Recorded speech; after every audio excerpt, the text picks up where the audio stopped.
So the diagnosis is in, and unfortunately, it's not good news. 10 days ago, Luffy seemed like he might live forever. But as I hold his fragile little body in my hands today, I can feel the moments slipping away.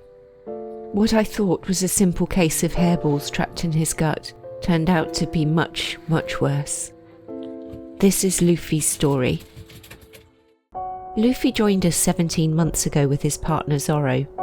They bonded in a chaotic rescue centre housing almost 200 ferrets. Zoro had been at the very bottom of the pecking order, bullied and beaten with no friends. But then Luffy was brought in as a stray, and the pair instantly connected. When I first met them, they had scabs on their backs and necks from daily battles with the other ferrets. I just knew I couldn't leave them behind. My plan initially was to integrate them with my girls, Wriggles and Scruffles. I'm kinda happy. But when my mother was diagnosed with advanced cancer, I lost the stomach for the violent dominance battles that must play out when you blend two groups of ferrets together. So instead, I split the interior into two separate cages and gave each pair time together to play in the outside run. This worked well for 8 months, but I'd been looking for a house that gave me more outside space so I could expand the run. So when the perfect place came up on the market on the west coast of Scotland, I jumped at the chance to move us all. We're off to Scotland. On this blank canvas, I built a run where both groups could have their own outside space. Luffy had never been happier, thriving in the fresh air and sunshine, with his best buddy always by his side. But 10 days ago, something changed. How are you feeling? It presented at first like a possible blockage.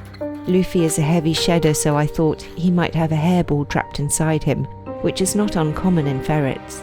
I went through the steps of the blockage protocol, which if you want to follow the whole journey is linked here. But to recap briefly, after the protocol didn't work, Luffy ended up having to go under general anaesthetic at the vets to be flushed out. And while he was under, they found something else. They found him.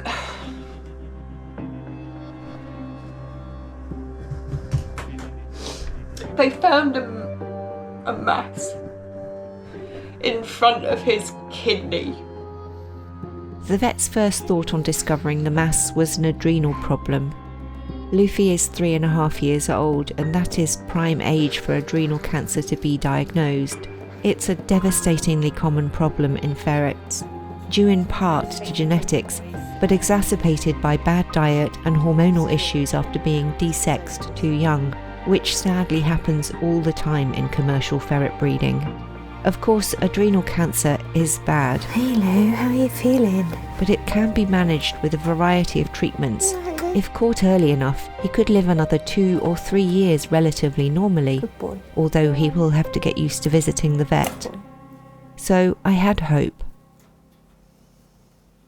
The day after his procedure to clear the blockage, he was still really wobbly, but was eating happily, so I put it down to the effects of the anaesthetic wearing off.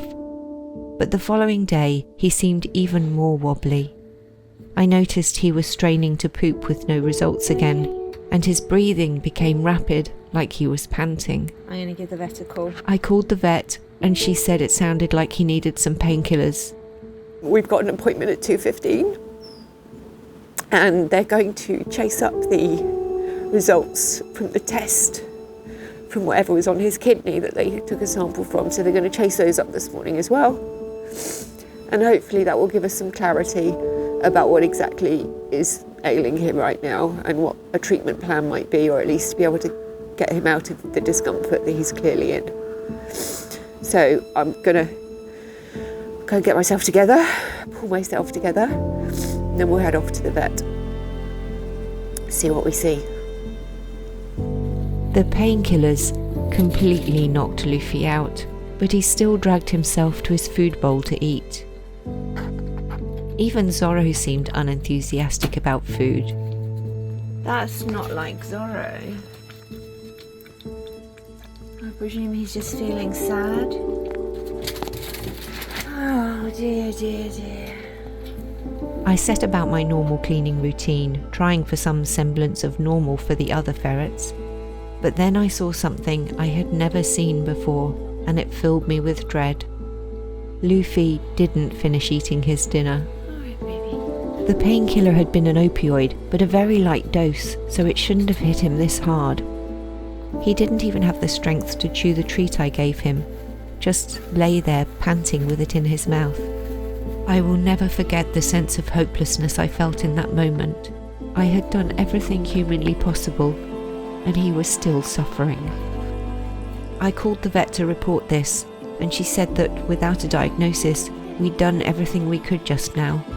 I was to make him as comfortable as possible, and she would chase the lab again. Early next morning, the phone rang. So the diagnosis is in, and unfortunately, it's not good news. Luffy has lymphoma, which is a form of cancer. It can happen anywhere in the body, any of the organs, and it seems like it may be in his lymphatic system.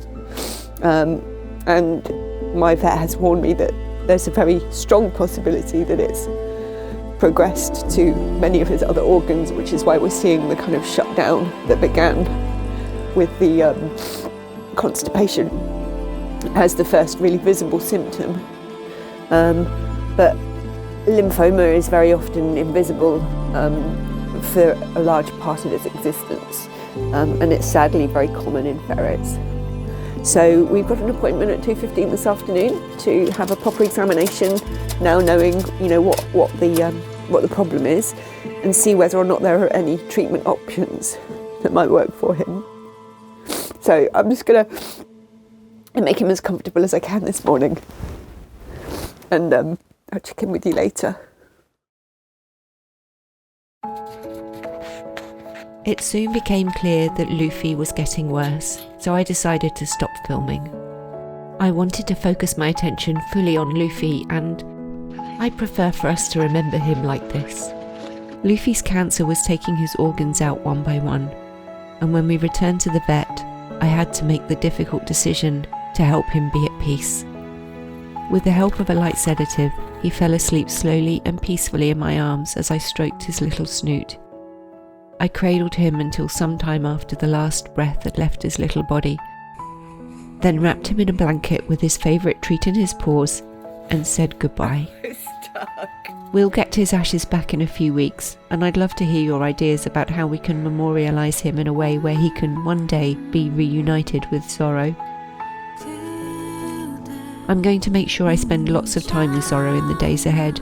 He'll no doubt miss his bonded partner, and it'll help me heal too. And integrating him with the girls is going to be a priority now, so he doesn't get lonely and cold at night.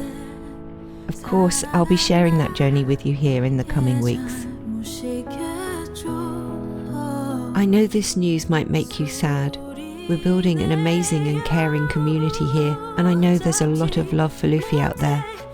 It was shocking how quickly he went from fine to critical.